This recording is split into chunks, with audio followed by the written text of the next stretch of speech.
और बच्चों आज से हम लोग एक नया चैप्टर स्टार्ट करेंगे। बेटा इसमें हमें ह्यूमन आई के बारे में डिस्कस करना है और एटमॉस्फेरिक रिफ्रैक्शन के बारे में डिस्कस करना है। ठीक है, हम लोग बेटा स्कैटरिंग ऑफ लाइट के बारे में डिस्कस करेंगे। तो बेटा सबसे पहले हम लोग ह्यूमन आई के स्ट्रक्चर के बारे में डिस्कस करेंगे और ह्यूमन आई में जो डिफरेंट कॉम्पोनेंट्स है, पार्ट्स हैं, उन सब की वर्किंग के बारे में डिस्कस करेंगे। ठीक है, तो बच्चों देखो ये ह्यूमन आई का डायग्राम है और आप इसमें देख सकते हो कि डिफरेंट कंपोनेंट्स को लेबल कर रखा है। बेटा सबसे पहले कॉर्निया है जो ये आउटर कवरिंग है, ठीक है ना, और कॉर्निया के अंदर ये आइरिस है और ये आइरिस है। इसके बीच में जो ओपनिंग है इसको प्यूपिल बोलते हैं बेटा, ठीक है, और ये बीच का जो स्पेस है ये एक्वस ह्यूमर से फिल होता है। ठीक है, इसके पीछे बेटा यहाँ पे एक क्रिस्टलाइन लेंस होता है। ये लेंस बेसिकली क्या करता है, जो रेज आ रही है उसकी इमेज रेटिना पे बनाता है। ठीक है, इस लेंस को सिलियरी मसल ने होल्ड कर रखा होता है यहाँ पे। ठीक है, और सामने रेटिना है। रेटिना मतलब आँख का जो एक तरीके से पर्दा जिसे बोल देते हैं। ठीक है, and this is optical nerve. ठीक है, ऑप्टिक नर्व का काम क्या होता है कि जो भी इमेज रेटिना पे बनी है उसको ब्रेन तक पहुंचाना। ठीक है, और बेटा ये जो बीच का स्पेस है यहाँ पे विट्रस ह्यूमर होता है। ठीक है, तो बेटा ये सारे कंपोनेंट्स क्या हैं, इन सब की वर्किंग क्या होती है, ये मैं आपको समझाऊंगा। एक बार आप डायग्राम ड्रॉ कर लो। देखो हमें बेसिकली समझना है इसके बारे में। तो सबसे पहली बात, मैंने बेटा जितनी भी इसकी स्टडी है वो सारी मैंने पॉइंट्स में लिखा हुआ है सारा कुछ। ठीक है, तो ह्यूमन आई एक तरीके से कैमरे की तरह काम कर रहा है। ठीक है, और इसमें क्या होता है कि जो लेंस है वो रेटिना पे इमेज बनाता है। ठीक है ना, तो ये बेसिकली रेटिना क्या होता है, पर्दा, और इस पे इमेज बनती है। ठीक है ना, और बेटा लाइट जहाँ से एंटर करती है सबसे बाहर वाला पार्ट उसको कॉर्निया बोलते हैं। ठीक है, जो आँख मतलब आई पे थोड़ा सा बल्ज्ड पार्ट होता है उसको कॉर्निया बोलते हैं। ठीक है, और बेटा एक आई बॉल का स्फेरिकल शेप होता है और उसका डायमीटर अप्रॉक्सीमेटली 2.3 सेंटीमीटर होता है। ठीक है, और बच्चों रिफ्रैक्शन की बात करें तो लाइट जब यहाँ से एंटर करती है ना, तो एक बार तो रिफ्रैक्शन यहाँ पे होता है कॉर्निया से एंटर करते ही, और दूसरी बार जब ये लाइट इस लेंस को क्रॉस करती है ना, तो लेंस उस रे को ऐसे एडजस्ट कर देता है कि रेटिना पे इमेज बने। ठीक है ना, लिखो इसको।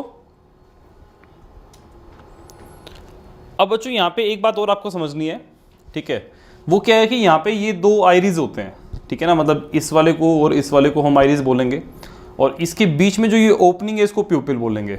ठीक है, तो देखो होता क्या है कि जैसे ना मान लो एक रूम में बहुत सारी लाइट्स ऑन है, ठीक है, और एकदम से सारी लाइट ऑफ हो जाती है, तो बेटा होता क्या है कि 2-3 सेकंड्स तक तो हमें रूम में कुछ दिखाई नहीं देता, और फिर 2-3 सेकंड के बाद, 4 सेकंड के बाद हमें रूम में डिफरेंट ऑब्जेक्ट्स दोबारा दिखाई देने लग जाते हैं। सिमिलरली अगर मान लो हम एक अंधेरे से एकदम से बाहर निकलें, किसी ऐसी जगह पे जाएं जहाँ पे बहुत ज़्यादा लाइट है, तो हमारी आँख एकदम से बंद होती है। ठीक है ना, तो बेटा ये जो कॉन्सेप्ट है कि भाई एकदम से लाइट बंद होने पे हमें कुछ नहीं दिखाई देना और उसके थोड़ी देर के बाद कुछ दिखाई देना, ये इस प्यूपिल से कंट्रोल होता है। कैसे प्यूपिल से कंट्रोल होता है, देखो आइरिस क्या करता है, आइरिस अपने आप को एक्सपैंड करके और कॉन्ट्रैक्ट करके इस ओपनिंग का, प्यूपिल का साइज कम ज़्यादा करता है। ठीक है, जब बेटा बाहर लाइट ज़्यादा है और अंदर कम लाइट को एंटर करने देना है, तो प्यूपिल क्या होता है, छोटा हो जाता है। मतलब ये ओपनिंग छोटी हो जाती है ताकि कम लाइट एंटर करे। ठीक है, और इस प्यूपिल को छोटा करने में आइरिस हेल्प करता है, आइरिस एक्सपैंड कर जाता है। ठीक है, और मान लो बाहर लाइट कम है तो क्या होता है कि अंदर लाइट को भेजने के लिए ये गेट खुल जाता है, मतलब प्यूपिल एक्सपैंड हो जाता है, प्यूपिल जो ओपनिंग है ये एक्सपैंड हो जाती है। और ये एक्सपैंड कैसे होती है कि आइरिस कॉन्ट्रैक्ट हो जाता है। ठीक है, तो ये बेसिकली वर्किंग है प्यूपिल और आइरिस की। ठीक है, तो प्यूपिल कंट्रोल करता है अंदर एंटर करने वाली लाइट को। ठीक है, आई लेंस बेसिकली ये लेंस होता है। ठीक है, और ये बेसिकली फिक्स्ड फोकल लेंथ का नहीं होता, एज पर रिक्वायरमेंट इसकी फोकल लेंथ एडजस्ट हो जाती है। सिलियरी मसल इसको फोकल लेंथ को चेंज करने में हेल्प करता है। ठीक है ना, और रेटिना बेटा हम पढ़ ही चुके पहले। रेटिना ये लास्ट बेसिकली पर्दा होता है, यहाँ से जो इमेज होगी वो बेसिकली यहाँ बनती है, और अगर रेटिना पे शार्प इमेज बनेगी तो हमें साफ दिखाई देगा, और रेटिना में शार्प इमेज नहीं बनेगी तो कुछ ना कुछ करेक्शन करनी पड़ेगी। ठीक है, अब बच्चों रेटिना पे जो भी इमेज बनती है, ऑप्टिकल नर्व क्या करता है, उसको इमेज को ब्रेन तक सिग्नल्स पहुंचाता है, और फिर ब्रेन उसको इंटरप्रेट करके जो भी प्रोसेस करना होता है करता है। बात क्लियर है? तो बेसिकली बेटा ये सारे कंपोनेंट्स हैं एक ह्यूमन आई के, और आपको ये सारे लिखने हैं। ठीक है, लिखो इसको।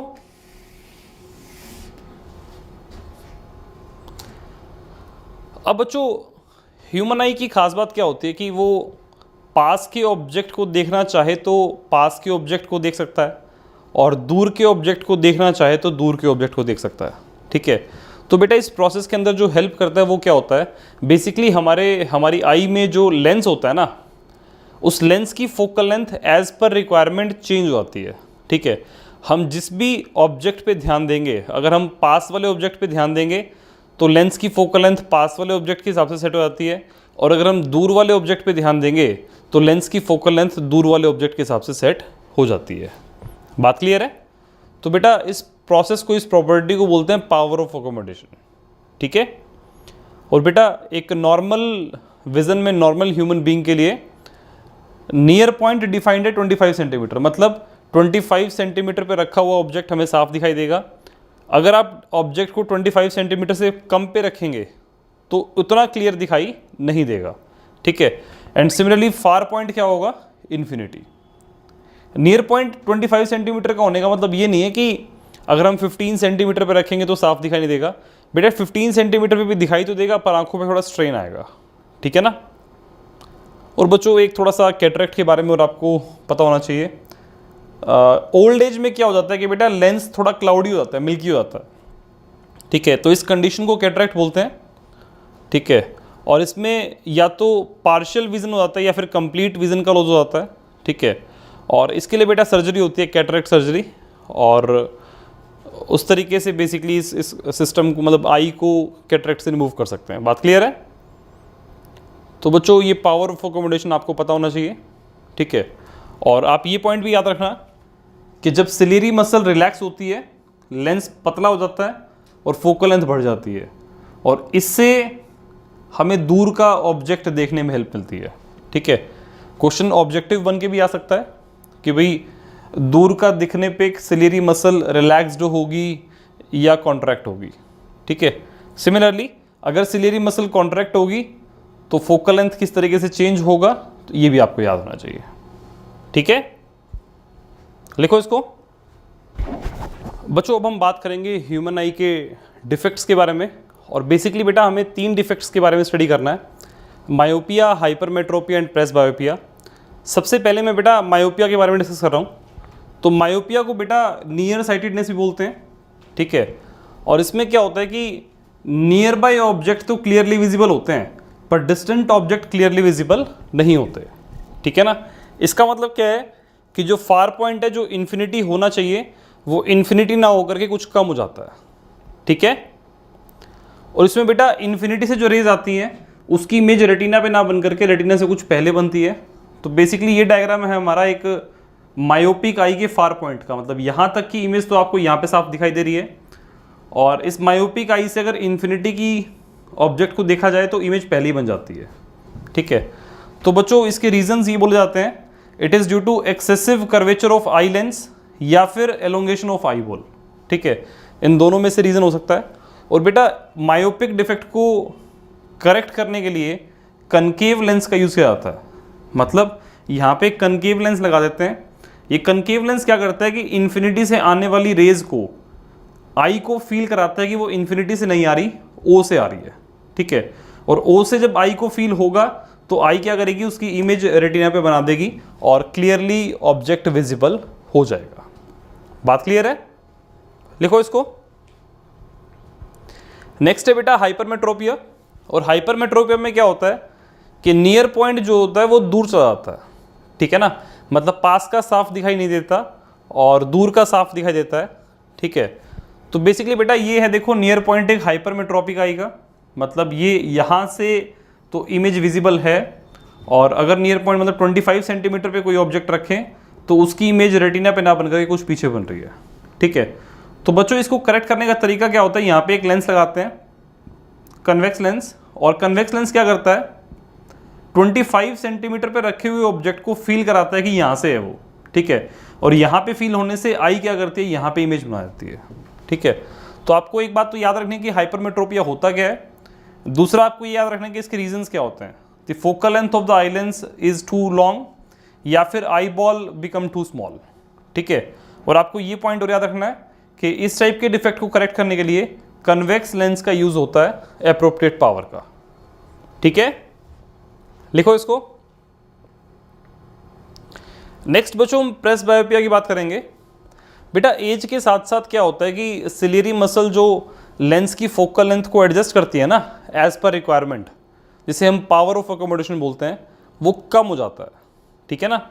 इसका मतलब ना तो इन्फिनिटी का ऑब्जेक्ट साफ दिखाई देता, ना 25 सेंटीमीटर का। इसका मतलब क्या है कि फार पॉइंट थोड़ा कम हो गया और नियर पॉइंट दूर चला गया, ठीक है। तो ऐसे केस में बेटा हम लोग डिफेक्ट को बोलते हैं प्रेस बायोपिया, ठीक है। और इसका रीज़न क्या है, वीकनिंग ऑफ सिलियरी मसल और फ्लेक्सिबिलिटी आई लेंस की कम होना, ठीक है ना। क्योंकि आई लेंस जो होता है बेटा वो कांच का बना हुआ नहीं होता, वो क्रिस्टलाइन मतलब जेल का बना होता है, और वो फ्लेक्सिबल रहता है, फ्लेक्सिबल होता है तभी उसकी फोकल लेंथ कम ज़्यादा हो सकती है, ठीक है। और बच्चों जिसको मायोपिया और हाइपरमेट्रोपिया दोनों, ठीक है, ऐसे पेशेंट्स को बेसिकली, ऐसे पर्सन्स को बेसिकली बाईफोकल लेंस यूज करने को मिलता है, ठीक है ना। मतलब होता क्या है कि या तो वो पर्सन अपने पास 2 ग्लासेस रखे, 2 चश्मे रखे, 2 स्पेक्स रखे, जब दूर का देखना है तो अलग तरीके से स्पेक्स लगाया, और जब पास का देखना है तो अलग तरीके से स्पेक्स लगाया। पर बेटा उसका एक ऑल्टरनेट भी होता है कि एक ही स्पेक्स के अंदर दोनों नंबर आ जाते हैं, मतलब लेंस के कुछ पोर्शन को तो पास का देखने के लिए बना देते हैं और लेंस के कुछ पोर्शन को दूर का देखने के लिए। ऐसे लेंस को बेटा बाईफोकल लेंस बोलते हैं। बात क्लियर है? तो वहाँ पे लोअर पार्ट को बेसिकली कन्वेक्स लेंस लगा देते हैं नियर विजन के लिए, और लेंस के अपर पार्ट को कनकेव लेंस लगा देते हैं दूर का देखने के लिए, ठीक है।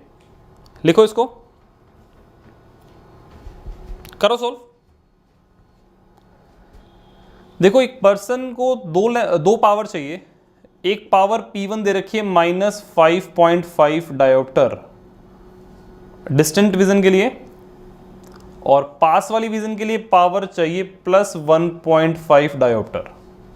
आपसे पूछा दोनों केस में क्या फोकल लेंथ होगी, तो पावर का फॉर्मूला 1/f होगा, तो फोकल लेंथ क्या बनेगी 1/पावर -5.5 इज इक्वल्स टू -10/55। तो बेटा नेगेटिव है, तो नेगेटिव का मतलब focal length negative concave lens होगा, कनकेव लेंस जिसकी फोकल लेंथ, इसको 5 से अगर कैंसिल करें तो 2/11 मीटर होगी, ठीक है।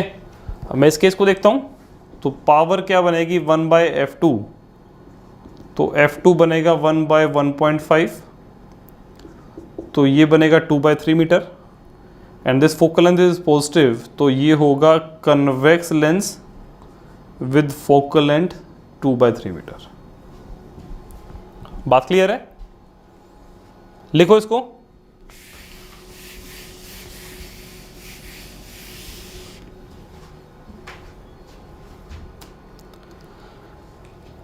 अब बच्चों इस क्वेश्चन को ट्राई करेंगे हम लोग, इस क्वेश्चन को मैं सॉल्व कर दिखाऊंगा आपको, आप लोग ध्यान से समझना। और मैं आपको एक बात और रिकमेंड करूंगा कि इस क्वेश्चन को सॉल्व करने का तरीका आप लोग याद कर लेना, ठीक है। देखो बच्चों, फार पॉइंट एक मायोपिक पर्सन का 80 सेंटीमीटर हो गया, मतलब इसको 80 सेंटीमीटर तक का साफ दिखाई देता है, 80 सेंटीमीटर से दूर का साफ दिखाई नहीं देता, ठीक है। अब बच्चों इसको करेक्ट करने के लिए ये एक लेंस लगाया, और ये लेंस कैसे लगाया कि इन्फिनिटी से जो रेज आए वो रेज ऐसे आकर के यहां पे ऐसे निकले, सच दैट कि इमेज यहां फील हो। मतलब हमें ये लेंस लगा करके ऐसा फील कराना है कि इन्फिनिटी से आने वाली रेज यहां से दिखाई दे, ठीक है। तो फॉर दिस लेंस ये रेज तो हो गई इंसिडेंट रे, मैं क्या लिखूंगा बेटा, u is equals to -infinity और v बनेगा -80 सेंटीमीटर, ठीक है। तो मुझसे पूछा है कि पावर ऑफ लेंस रिक्वायर्ड कितना होगा, तो पावर को फोकल लेंथ से रिलेट करते हैं। तो बेटा मैं लेंस फॉर्मूला लगाऊंगा, तो यहाँ पे 1/v मतलब -1/80 -1/-∞ इज इक्वल्स टू 1/f। तो फोकल लेंथ होगी -80 सेंटीमीटर, और फोकल लेंथ -80 सेंटीमीटर होने का मतलब क्या है, concave lens of focal length 80 centimetre is equals to 0.8 metre. इसकी पावर क्या बनेगी, 1/0.8 इज इक्वल्स टू 5/4 डायोप्टर। तो पावर इज 1.25 डायोप्टर। बात क्लियर है? बेसिकली जितना फार पॉइंट है हमें ऐसा करना है कि इन्फिनिटी वाले रेज को वहीं फील करा दो, ठीक है। तो इसके लिए बेटा पावर बेसिकली बेटा देखो यहाँ पे माइनस भी आएगा, तो -1.25 डायोप्टर होगी, ठीक है ना। मतलब कनकेव लेंस जिसकी पावर 1.25 रहेगी, तो -1.25 डायोप्टर, ठीक है। लिखो इसको।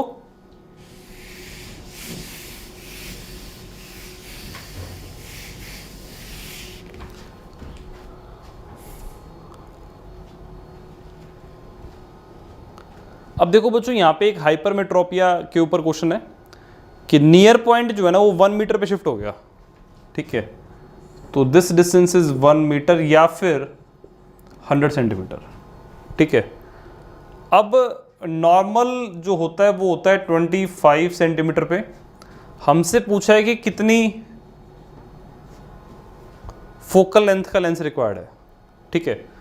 तो बेटा ये लेंस क्या करेगा, ये लेंस यहां वाले ऑब्जेक्ट को यहां फील कराएगा, मतलब this point will behave as an object, और ये पॉइंट इमेज की तरह बिहेव करेगा।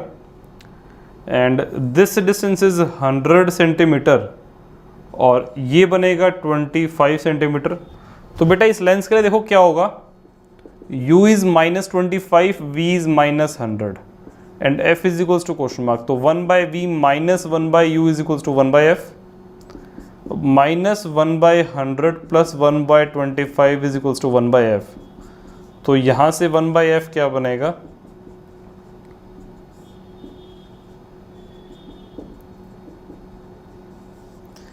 तो बेटा यहां से फोकल लेंथ क्या आ गई, 100/3 सेंटीमीटर, ठीक है ना। इसको 0.33 मीटर भी बोल सकते हैं। आप देख सकते हो फोकल लेंथ पॉजिटिव आ रही है, इसका मतलब कन्वेक्स लेंस होगा जिसका फोकल लेंथ 0.33 मीटर होगा। पावर बनेगा 1/f मतलब 1/0.33, तो पावर क्या बन जाएगा यहां से 3 डायोप्टर। बात क्लियर है? लिखो इसको।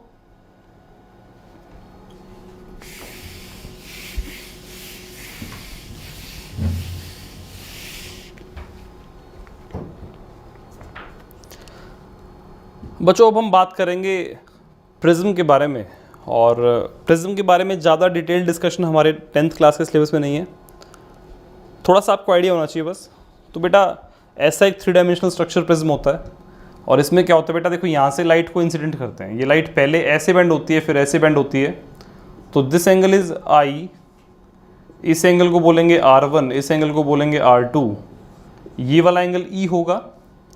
और इस लाइट को बेटा ऐसे जाना था, ये लाइट ऐसे गई तो इतने एंगल डेविएट कर गई, ठीक है ना। तो इसको बोलते हैं एंगल ऑफ डेविएशन, ठीक है। अब बच्चों इसमें 3 फेस दिख रहे हैं आपको, एक ये वाला फेस, दूसरा ये वाला फेस, तीसरा ये वाला। वैसे 2 फेस और होते हैं, पर इन 3 फेस में से बेटा इस वाले फेस पर, इस वाले फेस पे 2 फेस पे रिफ्रैक्शन हुआ।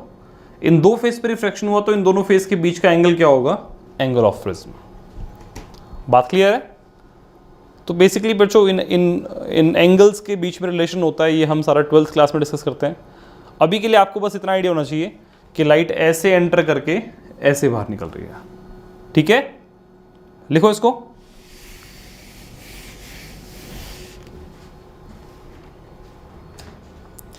अब बच्चों हम बात करेंगे डिस्पर्जन ऑफ लाइट की, और वाइट लाइट को बेटा जब ग्लास प्रिज्म से पास करते हैं ना, तो वाइट लाइट में क्या होता है, वाइट लाइट बेटा 7 कलर्स का मिक्सचर है,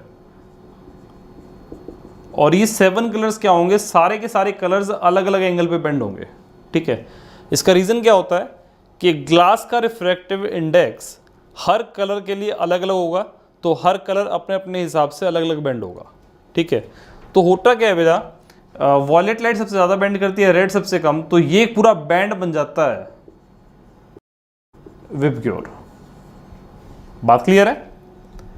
तो ये पूरा इस तरीके से बैंड जो बन जाता है, इसको बोलते हैं डिस्पर्जन ऑफ लाइट, ठीक है।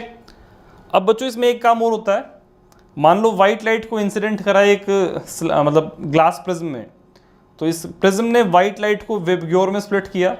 अब इसी के आगे बेटा अगर मान लो सेम आइडेंटिकल एक और प्रिज्म लगा दें ऑपोजिट, तो वो सेकेंड प्रिज्म क्या करेगा, उन 7 के 7 लाइट्स को इकट्ठा करके वाइट लाइट बना के बाहर निकालेगा, ठीक है ना। तो इसको बोलते हैं रिकॉम्बिनेशन ऑफ लाइट। और ये क्या होता है और कैसे होता है, इसके बारे में ज़्यादा डिटेल डिस्कशन हमें नहीं करना, और ज़्यादा डिटेल डिस्कशन बेटा 12th क्लास में रहेगा, ठीक है।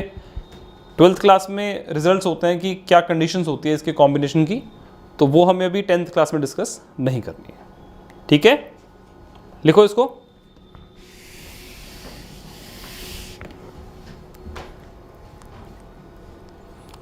अब बच्चों रेनबो के बारे में थोड़ा सा डिस्कशन और करते हैं। अगर मान लो बेटा बारिश के बाद अगर धूप आ जाए तो रेनबो दिखाई देता है, ठीक है ना। और उसका रीज़न क्या होता है कि वाटर की कुछ ड्रॉपलेट्स एटमॉस्फेयर में रह जाती हैं, और जब सनलाइट उन ड्रॉपलेट से पास करती है तो रेनबो दिखाई देता है, ठीक है ना। तो इसमें होता क्या है बेटा कि ये रेन ड्रॉप पे जो सनलाइट एंटर करती है वो यहाँ से एंटर होकर के यहाँ से TIR शो करती है, टोटल इंटरनल रिफ्लेक्शन। और जब वो लाइट यहाँ से बाहर निकलती है तो ह्यूमन पर मतलब किसी की भी आंखों में जाएगी तो वो एक रेनबो दिखाई देता है, ठीक है। तो रेनबो फॉर्मेशन का रीज़न आपको पता होना चाहिए, ठीक है। आप इसको लिख लीजिए।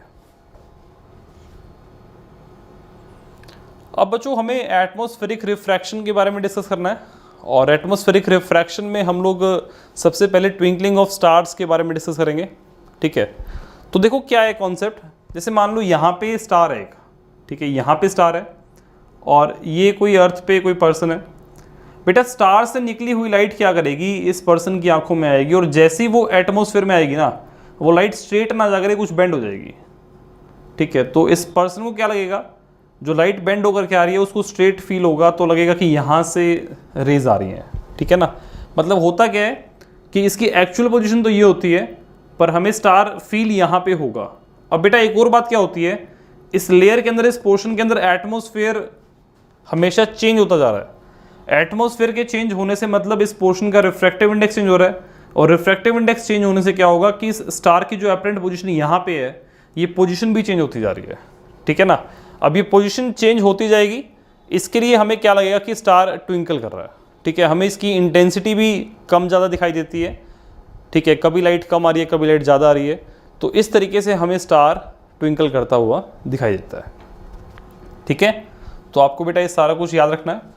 और एक और बात आपको याद रखनी है कि प्लैनेट्स ट्विंकल क्यों नहीं करते, ठीक है। तो बच्चों प्लैनेट जो होते हैं वो उनका डिस्टेंस जो होता है अर्थ से वो थोड़ा कम होता है, ठीक है। एज ए रिजल्ट प्लैनेट्स हमें पॉइंट साइज नहीं दिखाई देते, थोड़े बड़े दिखाई देते हैं। उससे क्या होता है बेटा, जब बड़े दिखाई देते हैं प्लैनेट्स, तो मान लो कोई प्लैनेट यहाँ पे है, ड्यू टू एटमॉस्फेरिक रिफ्रैक्शन इसकी पोजीशन ये हो गई, मान लो ये हो गई, ये हो गई, तो अप्रॉक्सीमेटली वो पोजीशन हमें चेंज करी हुई दिखाई नहीं देती। हमें ऐसा फील होता है कि प्लैनेट एक ही जगह पे है, और उसमें जो लाइट्स का कम ज़्यादा होने का फैक्टर भी होता है, वो भी बेटा एवरेज आउट होकर के जीरो हो जाता है। तो इसलिए हमें प्लैनेट्स ट्विंकल करते हुए दिखाई नहीं देते। बात क्लियर है? लिखो इसको। अब बेटा एक और छोटा सा कॉन्सेप्ट आता है एडवांस सनराइज का और डिलेड सनसेट का। इसको और समझो आप। जैसे मान लो ये अर्थ है, और अर्थ का जो ये मैंने एनवेलप बनाया बेटा, ये एटमॉस्फेयर है, और ये एक लेवल है। अभी सन यहाँ पे है, मतलब अभी सन हॉरिजन से नीचे है, मतलब हम अभी बोलेंगे सनसेट है, ठीक है। तो बेटा होगा क्या कि यहाँ से निकलने वाली रेज जब ऐसे आएगी, यहाँ तक तो स्ट्रेट आई, जैसे ही एटमॉस्फेयर में आती है वो बेंड कर जाती है, और बेंड करके जब इस ह्यूमन बीइंग की, इस पर्सन की आंखों में आएगी, अब जैसे ही पर्सन की आंखों में लाइट आएगी तो पर्सन को सन दिखेगा। और पर्सन को सन कहाँ दिखेगा? पर्सन को सन यहाँ दिखेगा। ठीक है, तो हो क्या रहा है, एक्चुअल में सन की पोजीशन हॉरिजॉन से नीचे है, पर due to refraction of light in this portion हमें इसकी इमेज यहाँ ना दिख करके यहाँ दिखती है। तो एक्चुअल में सनराइज होने से पहले ही हमें सन दिखाई दे रहा है। ठीक है ना। सेम केस सनसेट में होता है, और इसको बोलते हैं बेटा एडवांस सनराइज और डिलेड सनसेट। मतलब सनराइज से पहले का सन दिखना और सनसेट के बाद भी सन दिखना। ठीक है ना। अप्रॉक्सीमेटली 2 मिनट्स का गैप होता है, मतलब सनराइज होने से 2 मिनट्स पहले ही हमें सन दिखाई देने लग जाता है। लिखो इसको।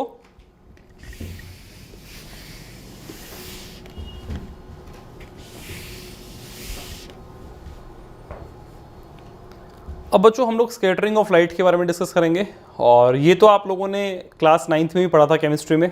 ठीक है, टिंडल इफेक्ट के बारे में। तो बच्चों अगर मान लो लाइट्स जहाँ से पास करती है वहाँ के पार्टिकल्स का साइज़ वेवलेंथ के कंपेरेबल होता है, तो पाथ विजिबल हो जाता है। जैसे मान लो यहाँ देखें, एक डार्क रूम है, उसमें मान लो एक विंडो है, विंडो से लाइट आ रही है, तो बेटा यहाँ जो पार्टिकल्स है उसके कारण ये पाथ विजिबल हो जाता है। सिमिलरली मैंने यहाँ पे देखो लाइट को पास किया 3 सॉल्यूशन से, आप देख रहे हो कि यहाँ पे तो कोई लाइन दिखाई नहीं दे रही, और यही लाइट जब यहाँ से पास करी तो लाइन दिखाई दे रही है। तो बेटा this is due to scattering of light, और इसको हम टिंडल इफेक्ट से रिलेट करते हैं। ठीक है, लिखो इसको। बेटा अब एक इंपॉर्टेंट पार्ट के बारे में, इंपॉर्टेंट कॉन्सेप्ट के बारे में डिस्कस करेंगे, and that concept is clear sky का कलर ब्लू क्यों होता है।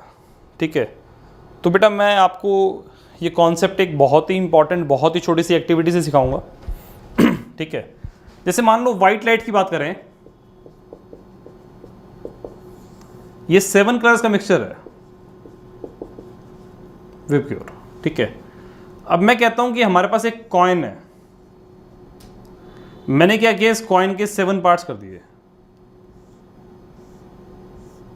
ठीक है, और मैंने आप लोगों को बोला कि इन 7 पार्ट्स को पेंट करो, एक को V से, I B G Y O R से। ठीक है, तो मैंने बोला आपको V I B, इसको ऐसे पेंट करो। ठीक है, अब बच्चों मैं आपको एक बात और बोल रहा हूं, इस पोर्शन को, इस पोर्शन को, इस पोर्शन को, इन 6 पोर्शन को तो आप पेंट करते हो प्लास्टिक पेंट से, मतलब ऐसे पेंट से पेंट करते हो जो कि वाटर सोल्यूबल नहीं है। ठीक है, और मैं कहता हूं कि इस ब्लू कलर को हम पेंट करते हैं वाटर कलर से। ये वाटर कलर हो गया, बाकी सारे परमानेंट कलर हो गए एक तरीके से। ठीक है ना।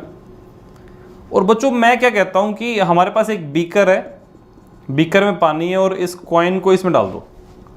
जब बेटा आप इस कॉइन को बीकर में डालेंगे, क्योंकि ब्लू कलर वाटर कलर लिया था हमने, तो ब्लू कलर क्या होगा कि पानी में मिक्स होगा। एज ए रिजल्ट बच्चों आप खुद बताओ, हमें पानी का कलर क्या दिखाई देगा? ब्लूइश दिखाई देगा। ठीक है ना। एंड द रीजन इज कि जो ब्लू कलर है, वाटर कलर है, वो पानी में मिक्स हो गया। ठीक है ना।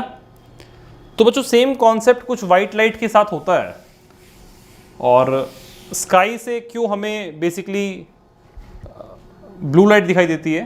देखो जैसे ये अर्थ है और ये सन है, मान लो यहां से जो रेज आ रही है ना बेटा, अब ये रेज इतने पोर्शन के अंदर स्कैटरिंग शो करेगी। ये पोर्शन कौन सा है?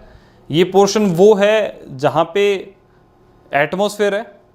और बेटा इस पोर्शन में होता क्या है कि ब्लू कलर के आसपास के कलर्स जो होते हैं, मतलब जिनकी वेवलेंथ ब्लू कलर के आसपास की होती है, वो कलर्स एटमॉस्फेयर में स्कैटर हो जाते हैं। अब बेटा जब ब्लू कलर स्कैटर होगा तो एक तरीके से मैं ये बोल सकता हूं कि वो जो ब्लू कलर है वो इस एटमॉस्फेयर में मिक्स हो रहा है। अब बेटा जैसे हमें पानी वाले केस में, ग्लास वाले केस में पानी का कलर ब्लू दिखाई दिया था, क्यों? क्योंकि वो ब्लू कलर पानी में मिक्स हुआ था। सिमिलरली यहाँ पे ब्लू कलर की स्कैटरिंग होने से हमें जो एटमोसफेयर है वो बेसिकली ब्लू दिखाई देगा, ठीक है ना। हमें स्काई जो होगा वो ब्लू दिखाई देगा, ठीक है। तो बच्चों इस बात को मैं लिखवा देता हूं आपको, लिख लो आप इसको। अब देखो बच्चों, ये एक और इंपॉर्टेंट पॉइंट है, अगर एटमॉस्फेयर नहीं होता तो कोई स्कैटरिंग नहीं होती, और कोई स्कैटरिंग ना होने का मतलब कि हमें स्काई डार्क दिखाई देता, क्योंकि स्काई में कोई भी कलर मिक्स नहीं होता, ठीक है ना। इसलिए बेटा अगर मान लो कोई बहुत हाई एल्टीट्यूड पे कोई मान लो एयरक्राफ्ट फ्लाई कर रहा है, तो वहां से हमें मतलब डार्क कलर दिखाई देता है स्काई का, ठीक है। और बच्चों यही रीज़न है कि डेंजर सिग्नल्स को रेड कलर का क्यों बनाया जाता है, क्योंकि रेड कलर जो है उसकी स्कैटरिंग कम होती है फॉग से और स्मोक से, और एज ए रिजल्ट वो ज़्यादा डिस्टेंस तक जा पाएगा। बात क्लियर है? लिखो इसको। अब बच्चों ये एक और कॉन्सेप्ट है, और ये क्या है कि सन का कलर सनराइज और सनसेट पे क्या क्या होता है, ठीक है। तो देखो बच्चों, ये अर्थ है मान लो, और ये इसका एनवेलप हो गया। सनराइज का टाइम ये है, ठीक है, यहां से निकली हुई लाइट ऐसे जा रही है, और 12 नून का टाइम अप्रॉक्सीमेटली ये होगा, और सनसेट का टाइम यहाँ पे होगा मान लिया। तो बेटा लगभग दोपहर में 12 बजे के आसपास क्या होगा कि लाइट यहाँ से एंटर करके यहाँ पे ऐसे आ जाएगी, ठीक है, और सनराइज के टाइम पे लाइट ऐसे आएगी। अब बच्चों ध्यान से सुनो मेरी बात, सनराइज के टाइम पे लाइट को यहाँ से लेकर के यहाँ तक इतना डिस्टेंस बेसिकली एटमॉस्फेयर में चलना है, और नून के टाइम पे सनरेज को इतना डिस्टेंस एटमॉस्फेयर में चलना है, ठीक है। अब बेटा जहाँ पे ज़्यादा डिस्टेंस ट्रेवल किया होगा वहाँ पे स्कैटरिंग ज़्यादा होगी, मतलब यहाँ पे स्कैटरिंग ज़्यादा होगी। यहाँ पे स्कैटरिंग ज़्यादा होने का मतलब क्या है कि जो यहाँ से वाइट लाइट निकल रही है उसका ब्लूइश कंपोनेंट पूरा का पूरा एटमॉस्फेयर में फैल जाता है। अब बेटा मान लो वाइट लाइट में से ब्लू कलर पूरा ही एटमॉस्फेयर में फैल गया, तो हमारे पास जो ब्लू कलर के आसपास के कंपोनेंट है ये सारे खत्म हो जाते हैं, हमें ये टोन दिखाई देता है। ये टोन किस में दिखाई देता है? सन से आने वाली रेज में, तो इसलिए उसको बोल देते हैं रेडिश। बात क्लियर है? और इस केस में बेटा क्योंकि स्कैटरिंग कम होती है, स्कैटरिंग कम क्यों होती है? क्योंकि डिस्टेंस कम होता है। अब स्कैटरिंग कम होने से ब्लू कलर पूरा नहीं फैलता, और हमारे पास जो पूरा मिक्सचर बचता है उसमें ब्लू कलर की टोन भी होती है और बाकी टोन्स भी होती है। इसका मतलब हमें यहाँ पे कुछ वाइटिश टोन दिखाई देती है। बात क्लियर है? तो ये भी आपको कॉन्सेप्ट क्लियर होना चाहिए कि सनराइज सनसेट के टाइम पे सन का कलर क्या होता है, और 12 नून के आसपास सन का कलर क्या रहता है। बात क्लियर है? लिखो इसको।